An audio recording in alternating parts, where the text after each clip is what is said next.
บ่อนพักบ่อนเช่าเพิ่นนี่แหละปรับปรุงจักสิปรับปรุงแบบใดมันยังกับบ่มีเนาะจึงเพิ่นว่าสิดึงอันนั้นมาใส่อันนี้มาใส่มันก็มันบ่มีนะพี่น้องเห็นว่ามีแนวมาขังมาบังนี่ก็สิคายอยู่มันก็สิอุ่นเด้นอนเหยียดตีนมันนี่เย็นจ้อยๆเนาะบ่จักดอกบ่จักตัวเองลำบากดอกแบบนี้นะบุญหาบุญจักยังหมดที่หน่อย ผู้เป็นแม่เนี่ยก็กว่าสิรับแต่ละคืนนี่ก็บ่ธรรมดาเลยเนาะข่อยอาศัยที่รับแต่หัวแรง บ่ โมงค่ะ7 โมงช่วงคนยังไม่นอนนะวันนี้รับช่วงคนยังบ่ทันได้นอนครับแม่ เลิกแล้วก็ตื่นขึ้นมาไปเรียนตัวเองว่าวีได้ป่ะ แม่ คนอื่นเขาชวนถูกรับนี่ ครัวไผ่กองพื้นอยู่นี่เลยเนาะ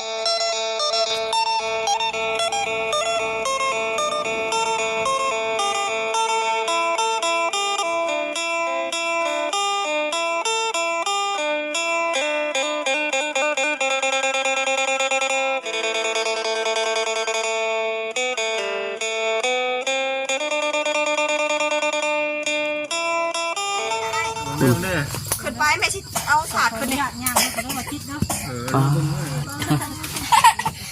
คุณจะกระไดคิดน้ำลูกน้ำเต้าเนี่ย เนาะ เนาะ บาทนี่ อย่าให้ทักทายสบายดีอีกเทื่อนึงนะพี่น้องเด้อเนาะ อย่าให้เด้อ แม่บอกให้นอนบนดีๆตกลงมันเก็บนี่มีน้ำนี่ มีน้ำเนาะ น้ำมันน้ำไผ่ใช่ไหมเนาะ ไม่ต่อเนี่ยนะ ตอกมันนี่เนี่ย โอ้ไม่ต่อว่ามัดกระท่อมอยู่บ่ แม่ มัดอันนี้ก็เอาต่อเนาะได้กระตูบ่มีมัน บอกมันไม่ยัง แค่ว่าลมมาอย่างนั้นแม่นเรียบร้อยนะ ไปเบิด ตอกค่ะยังแค่ยากเลยนะ เคยว่าฝนตกมันแห้งเลยบ่ได้นอนดิ เคย นั่งอยู่แล้วเนาะ แม่นั่งระวังนี่แล้วมันจะอยู่อดลงมา เมื่อใดฝนตกเมื่อใดอย่างนั้นโอ้ยทำห้องรถว่าอยู่บ่ได้ดอกพี่น้องเอ้ยมันคือหัวมันหนาวพร้อมแน่ฝนตกเป็นอย่างไฟนี่พื้นนี่แม่นมอดหมดเลยแล้วนี่มืดตื้อคนน้อย2คนนี่ย่านบ่จักหยังใช่บ่จักเนาะตื่นด้วยกันบ่เพิ่นก็ช่วงฝนตก ได้นอนอยู่บ่เมื่อคืนนี่แหละนอน อยู่แบบบ่ฮู้เรื่องนะ ฝันยังเมื่อคืนนี่ฮะ มีแต่ผู้เป็นแม่แล้วเนาะ เป็นแม่ได้นอนอยู่บ่ รับแน่กึ่งแน่เลยติ กับคืนนะเนาะ ชาวนาคนเดินก็เป็นเขตนอกเนาะแต่ว่ามีแต่เป็นญาติอยู่แล้วเป็นอย่างเขาติดของเราแต่ของเราก็คือญาติ นอนกลางคืนก็มีแต่เสียงแมงไหม้แมงตอกในห้องอีอยู่แหละ มีว่าเสียงไหม ครบเบิดชุด เดียวมีนะดีเด้อมีนะคำมูมีนี่ให้กันได้เลย มีเบ็ด แมงไหม้มันที่ห้องแต่ว่าแมงเลิกมามันก็จะเสียงมาเสียงมาทอน ฮะ เป็นอะไรก็ชนะ เอาแบบว่ามันสีฮอนได้ยามกลางคืนนะ เอาเดือนเก่าใช่ไหม แม่ หอนเย็นนี่ได้หอนแบบโอ้ย อย่าได้ดำเนินเพศยากนะ คันช่วงนั้นมันคือว่าคอยนั่งอยู่ได้ เอาช่วงแรงๆกันนะซิมีเป็นคนเราเอาอยู่แล้ว เลิกงานกับตอนแรกคือแมงใหม่มันตอกเนาะเลิกมาแล้วเป็นเสียงมาฮอน อย่าเปิดลงมาทำพันนก ช่วงมาฮอนเป็นได้เจ้าได้นอนอยู่บ่หรือว่าได้ช่วงมาฮอนได้นอนรับอยู่บ่ บ่หนังเบิ่งไพ่นี่แล้วหนังแนมเลย จู่ไผ่กำ เห็ ลั น ง ว่าเนาะมีนักขังมานี้ ว่าง่ายกับลูกนั่ง มี เอา นักขังวันนี้สิคายอยู่ แม่ เพราะว่า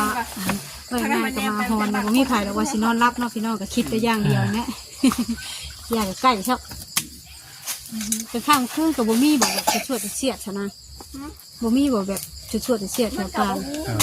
อย่าให้มีกลัวอย่าว่ากลัวเนาะ เอซี่เพิ่นเอ็นเขาเหมือนกันว่าโอ้ยอย่ายังอะไรเพิ่นนะ บ่ก็เฮาอยากถามเบิ่งนะคือเว้าง่ายกับมันใกล้นะช่วงสิแบบ แล้วแต่เพิ่นมาเยี่ยมมา เฮาย่านแบบเพิ่นมาทักมาถามนะ เพิ่นฮู้อยู่แล้วเนาะ ย่านเนี่ยเขาข่อย เพิ่นก็ย่านไม่ค่อยใจเฮาอยู่ที่ นี่ดิเลยบุคคลยังเปียกเนาะ มันเปียกมันเปื้อน เป็นทางน้ำเลยบนของทางเจ้านางเป็นที่เราเป็นน้ำเลย เป็นหน้ามันได้เปียก น้ำได้เปียก เป็นเมื่อไหร่ก็นั่งพรอยู่ได้ ก่อนเด้อ เลย โดยเนี่ยจะนั่งเด้อสนางเด้อจะคอยเฮ็ดไปนี่แหละมื้อละเล็กมื้อละน้อย ตอนเป็นเนาะเพราะว่าลูกเต้าเขาลงมาดินเขาบ่มีงานไม่งานตกก็ โดย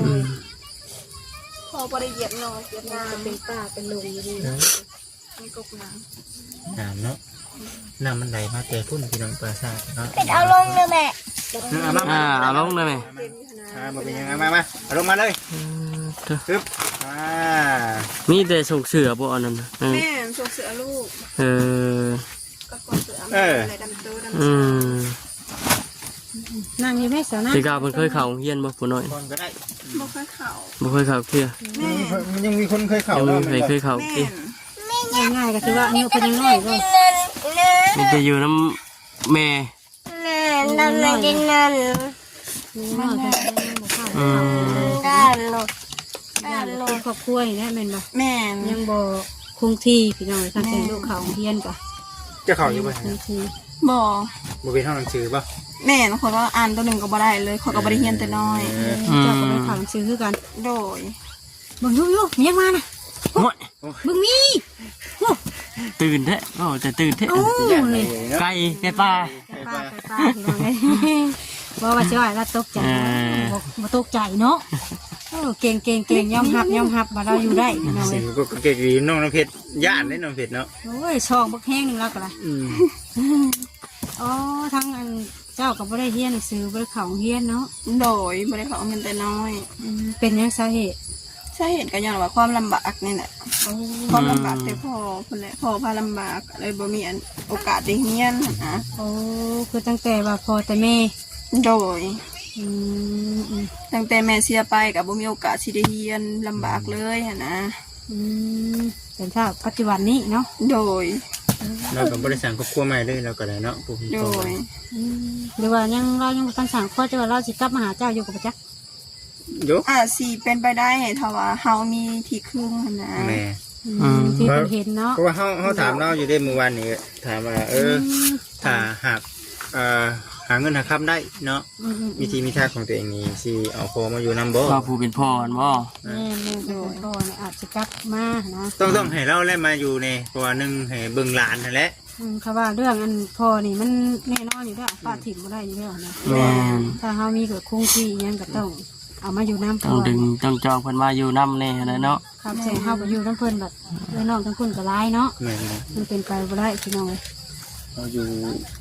ให้เพิ่นมาอยู่พี่น้องเลยเนาะให้เพิ่นมาอยู่นำให้ครับทั้งสนุงสนางนี่แหละหา โดย อยู่หากิน เขาได้มาเลี้ยงลูกเนาะ แม่ โดย แล้วก็หนึ่งคือบนผักแล้วคำเป็นแบบนี้เขาสิให้พอมาอยู่น้ำนี่บ่ได้หนึ่ง เป็นไปบ่ได้คือกัน ถ้า มี สีน แต่ อน ว่าต้องรอแบบมีที่อยู่ที่เช่าแบบมาตรฐานกว่านี้ก่อนเนาะ โดย พี่น้องเลย ซึ่งของทั้งพอได้เนาะ โดย เป็นยังสู่ต่อไปให้เนี่ย ซึ่งพกตื่มจะได้ย่านขันยาย่านกลางคืน ย่านคืนสิเอามาอยู่น้ำเนาะสิมาอยู่น้ำ อดเอาก่อนว่าฉันติ ถ้าไกลบ่จากนานี่นาทั้งพอ จากนี่ไปนะ ไก่ อืม โอ้ ว่าเพิ่นนอนอยู่น้ำดงน้ำหยังที่บ่ ถ้าคนหู้อยู่บ่นี่ เจ้ามาอาศัยอยู่ในหู้อยู่บ่ เพิ่นก็คือสิบ่ฮู้หั่นแหละ อืม ของส่วนลายนะที่คอยไปแบบนี้นะคอยสิเฮ็ดเคยเฮ็ดวิกงานกับเพื่อหั่นนะ อืม โดนๆคอยสิไปจอดเพิ่นเทื่อ อืม แต่เรื่องป้ากันก็ปวดนะเพิ่นหู้เนาะ เพิ่นฮู้แต่ว่าเพิ่นบ่ฮู้ว่าเฮาสิไปอยู่ไสเท่า อืม นั้น อืม อืม พอเพิ่นก็ซอยยังบ่ได้เนาะ แม่น เพิ่นก็มีอายุแล้วเฒ่าแล้วแต่ตัวเองก็ยังอาศัยเพิ่นอยู่นะ แม่นเพิ่นเฒ่าแล้วก็ไปให้เพิ่นมีห่วงหั้นนะลูกเต้าหลานสิมานอนแบบนี้นะเลยแบบ เขาก็เลยอดทนสู้ไว้ก่อน แม่น กัดเขียวกัดพันไปก่อนว่าฉันติลำบากจังเลยก็ได้เนาะ แม่น คนแรกบัดมีแล้วจึง คอยว่ากัน ให้เราเนาะ อืม มาอยู่ แม่ น น ถึงที่ทั้งสาวนางเพิ่นบ่ได้ไปเวียกไสก็ มาอยู่น้ำเพื่อนชาติคือว่าว มา นั่น เบิ่ แห ง ละ เนาะหรือว่ามาอยู่เป็นหมู่ เอาลูกนี่แหละเอาหล้านเอาอย่าง พี่น้องเด้อเนาะคือนำอยู่เห็น FC เพิ่นคอมเมนต์กันเข้ามาเรื่องพ่อนี่แหละ ว่าเดี๋ยวนี้ เป็นไปได้จากไหนไปดินไปเบิ่งไปเยี่ยมน้ำ แม่นแต่ว่า ผู้บน คือเว่าเนี่ยเดี๋ยวถ้ามีโอกาสเดี๋ยวพี่น้องนะถ้ามีโอกาสเพิ่นก็สิ สิได้ไปเบิ่ง ไปเบิ่งกันเบิ่งก่อนขึ้นไกลดีกัน เอาคำไกลดีกว่าคือว่าแล้วเขาก็ยังบ่ให้คำตอบเพิ่นให้ไปฟังมือก่อนหั่นนะ ถ้ามามีโอกาสเนาะ ถ้ามีโอกาส เหมือนหน้าบ่เนาะ พื้นที่บนพักของ น้ำ เจ้า ได้น้ำได้ เนาะ น้ำบ่ น้ำ น้ำยังมัน มันหุ่งเด้ น้ำมันนั่นเด้มันข้างกันไปต้อกันมันย่อยลงมา แล้วมันข้างอยู่ในหางน้ำนะคะ ต้องพยายามดันน้ำออกตลอดได้เนาะ แม่น มันเป็นในนั่นได้ เป็นน้ำเป็นผงลงมาเนี่ยเห็นไหมถ้าแกพยายามก็ป้องแป้งเนาะ แม่น อยู่แบบสี่เป็นยังสู้ต่อไปแต่จิตใจก็ถือว่าโอเคขึ้นแล้วพี่น้องเลยคอยมีแต่คนละคนผ่านมาเนาะ ผู้นั้นเว้าผู้นี้เว้าก็ ทั้งว่า ลืมไปนำ เด้ค่ะว่าให้กำลังใจ คนนั่นแหละคนใดก็ได้คือเราไปเข้าใจไปทุกคนนั่นแหละ สักพี่น้องมิแต่ว่าคลิปนี้ก็เห็นว่าทางป้ายังก็ได้ข่าวโอ้ลงมาดิดน้ำพี่น้องเลย แม่น ถือว่าเราก็เป็นคนแบบว่าเราเฮ็ดจากสั่งอยู่แต่ปัญหาก็คือบ่มีผู้เบิ่งแย่งลูกเนี่ยพี่น้องเลย แม่ ได้บ่หลายครับ ก็เฮ็ดได้บ่หลายเฮ็ดทำเฮ็ดได้เนาะ โดย สมกับบ่มีผู้ชายแน่เลยเนาะ อีกอย่างเขาก็บ่มี เออ รักแม่ บ่มีเสาหลักครอบครัวก็อีกแบบหนึงได้พี่น้องมีกับอีกแบบหนึงอีก ภาษาพี่น้องเขาก็เสียจบก่อนเด้อจะเด้อคุยกันไปแล้วเด้อ เลย เนาะนี่จะว่าให้ทั้งน้องคุยกับทั้งอ้ายเพิ่นเด้อ โดยเจ้าสบายดี สบายดีเด้อสนางเด้อเนาะให้ทั้งคนคุยกับทั้ง น้องเพชรกินข้าวแล้วบ่มื้อนี้ พี่น้อง กิน เนาะ แล้ว กินกับหยัง บอกไง กินกับหยังเนาะ กันแบบใดให้พี่น้อง อยากกินข้าวกันยังไง บังบ่แม่นบ่เอาบัง คอยมาคุย แม่นบ่ ให้เด็กๆกันเนาะ โอ้โหเป็นเลย ว่าแล้ว แก กั ง น ไม้เอาสิ คือทางเจ้าบ่ได้แม่นละเทิงบ่ กับแดงน้ำไหม บ่แม่ ข่อยคนนึงคือเรื่องมือเวลาเพิ่งเลย มัน ฉั เป็น น บ่ ว่าสไตล์แบบผู้ไทยเขต ผู้ไทย เห็นบ่ทางบ้านนี่มันเป็นบ้านผสมผสานบ่ อันนี้ บ้านผสมบ่มันบ้านระเทิงนี่มัน อันนี้เราถึงแต่ว่าเราถึงเขาสิบอกเราคนเรา เราลุมพ่อ แม่เขาสิบอกคน แต่ถ้าเพิ่นพ่อหน้าพ่อตากันพุ่นเนาะ แต่เจ้านี่ว่าบ่เป็นบ่ ความบ่เป็น โอ้ ท้องข่อยนี่มันสีเป็นเขตผู้ไทยแขนผู้ไทยนี่ ไปสิเลอติสิบ่เว้าสิบ่ ไปสิเลอมาแต่เพอสิไปแบบนี้ท้องข่อยนะ ออกบ้านในภาคในปีสำเนียงมันเปลี่ยนไปเลยนี่เนาะ แม่ เหมือนลืมหมดอันสำเนียงบ้านตัวเองเฮ็ดจักบ่ แม่ว่าเฮาบ่ได้อยู่หลายปีเฮาคันบางเทื่อเฮาเข้าไปในโอกาสเข้าไปเขาเจ้าก็ให้เว้าได้ บ่ เขาเจ้าว่าคนย่างหรือถิ่นฐานตัวเองบ่แม่นว่าตั้งอยากลืมแต่เว้าบ่ได้หั่นนะเฮาออกมาเต้นตน แต่ว่าอันว่าขออนุญาตนำผู้เป็นผัวได้บ่นี่เราเทิงบ่ พวกข่อยก็เล่าเทิง ระเทิง เราเทิงจงสิเป็นน้ำแท้จงสิ โอ้ยที่บอกอะไรบ่ครับ เออ ว่าจะเข้าตัวเองนะว่าครับเนาะ เรียนว่าสิเรา แต่เขายังบ่เป็นเนาะ แต่ว่าก็ได้ยินเรื่อยอยู่ที่ทางผัวเว้าติ แต่ว่าผัวนี่อยู่นำกันนี่เพิ่นสิบ่เคยเว้าเราเทิงให้เฮาได้ยิน เออ นอกจากว่าเมื่อบ้านเพิ่น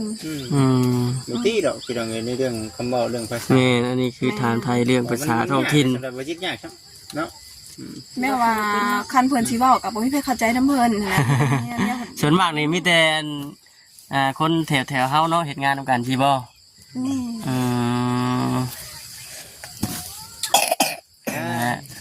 พี่น้องเอ้ยคอมเมนต์กันเข้ามาเด้อพี่น้อง แม่น ว่า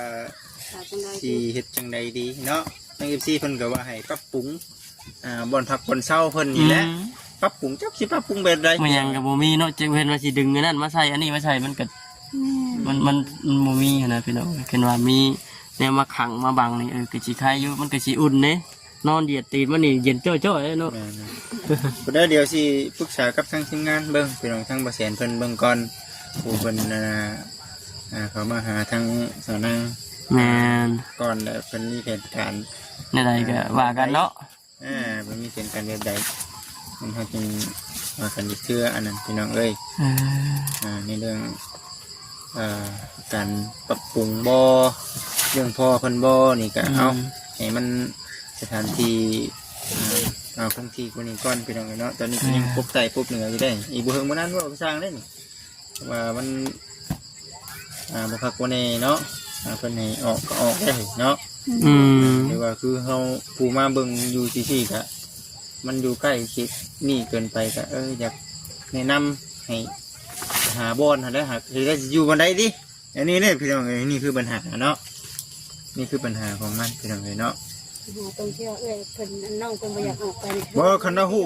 แม่นฮู้จักคนหลายอยู่ในบ้านก็สิไข่แน่ไปขอเขาเจ้าอยู่หั่นนะเอาอยู่ก่อนสามชาแม่นสามชามีเงินมีคำสิทางแบบนี้นะนี่บัดสิได้ ใหญ่มากใหญ่มากผัดออกไปสั่งครอบครัวอยู่ข้างนอกเลยมันเรื่องไผ่บัดพอมันติดหลังถึงมาเลยครับงูโค้งขึ้นมาบ้านเองบัดบ่ยักไผ่บัดเนาะ อยู่ดีแล้วตกได้ลูกงอยกระเป๋ามันมิดเตียงนะมันหัวเปียกเบิดมันเห็นบ่ น เท่า อนติดกันนอนถักดิบได้นอนบ่นอน กอมนอนนะจึงใส่เมื่อคืนนี่ไม่ได้นอนเต็มที่นะเมื่อคืนนี่ ไม่นอนบ่ฮะ เราบ่สบายเรา บ่สบายปะ เด้ มื้อที่ว่าเพิ่นเป็นไข่มื้อแรกเพิ่นไห้บ่กลางคืน อืม โอ้ช่วงสิเป็นแต่ย่านเท่านั้นว่าสิเนาะไห้ แกงป่าแกงหยังที่ แกงป่านี่ บ่เราหายไปว่าเราคือว่านอนแบบเรามือหายนะเราให้ อีสิติ แม่ เด็กน้อยถือกินไข่เนาะ ซื่นนะก็ได้ก็ได้ อื่นแบบว่าให้แม่ตื่นนำแต่ว่าเราบ่เคยหายสิออกเสียงดังจักเทื่อดอก เนาะมื้อนี้ มันยุง สาว9 ปีบ่6 ปีเนาะ 6 ปี 6 ปีกับเท่าไหร่ก็ 3 ปี 6 ปีกับ3 ปี 3 ปี เนาะ ป้าตั้ง3 ปี แต่ผู้นั้นสิแบบสิบ่สนใจปานใดผู้นั้นเด้อเพราะว่าคือว่าแน่พี่น้องนี่ใช่น้อยเนาะน้องน้ำเพชรนี่ยังว่าใครแน่ แต่ เนาะ ลูกเพิ่นบ่แอบบ่หยังพี่น้องเนาะอยู่แบบง่ายๆอยู่กับแม่ก็ได้ น้องเพชรอยากได้หยังเจ้าอยากได้หยัง บอกเพิ่นไม่รู้อยู่ได้ยัง ถามมาหน่อยกัน อยู่ใกล้ๆยังเอาเบิ่ง บ่จักดิบ่ยากเลยอีกหน่อย มี บ่ สิ่ จั ง ก ใดสิจำเป็นที่ บ่จักดอกบ่จักตัวเองลำบากดอกแบบนี้นะ เราจะจักยังหมดที่ไหน กูเป็นแม่เนี่ยก็กลัวสิรับแต่ละคืนนี่ก็บ่ธรรมดาเลยเนาะ ข่อยอาศัยที่รับแต่หัวแรง บ่ โมงค่ะ7 โมง ช่วงคนยังไม่ได้นอนนะวันเดียว รับช่วงคนยังบ่ทันได้นอนครับ แม่ เลิกแล้วก็ตื่นขึ้นมาก็เรียนตัวเองว่าวิ่งแล้วแบบ แม่ คนอื่นเขาส่งผลลัพธ์นี่ อืมครัวไผ่กองพื้นอยู่นี่เลยเนาะแล้วกลัวไปนั่งโต่งพุ่นแหล้วนั่ง นั่งแบบนี้แล้วนั่งหุ่นพายหมดแล้วก็ไปเก็บที่มาใส่ เรียกไปย่ามเนี่ยไปย่ามหาคุณพ่อแม่ดารา จะเข้าบ่จิตไปหา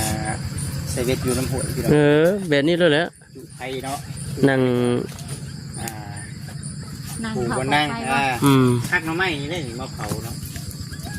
เผาอะไรกินน้ำไม้ได้นี่นะ ชาวตะกี้บ่ แม่คักได้พี่น้องเลยหอมโว้ยเบิ้ลแหละน้ำไม้กับบุ้มี่เนาะ มันบอกนี้มันขึ้นซูมเป็นแมงเด้ เออ โอ้ เห็นกองไฟที่เห็นนะก็ตัวเองตะกี้สิ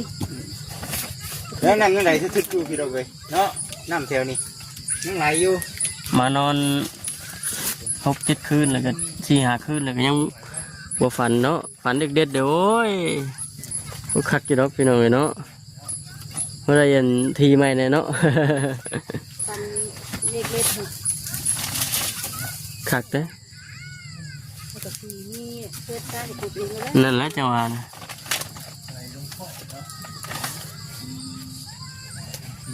พี่สีบ่มีดอกไปชนะเลยเนาะนอกจากเรือบ่ไหลไข่บ่ตกเนาะ แม่ เรือบ่ไหลไข่บ่ย่อยฮะมีแต่ว่าอดทนชูไปก่อนแน่แล้วเนาะเฮ็ดจังไดก็ได้ทีมงานเฮาก็สิเข้ามาอัปเดตเบิ่งวิธีเรื่อยๆนะพี่น้องเอ้ยเนาะ ได้แล้วพูดแล้ว ไป พี่น้อง จังไดก็มีแต่ว่าสิคลิปก่อนพี่น้องเอ้ยเนาะจังไดก็ดีแฮงทุกคนเด้อสบายดี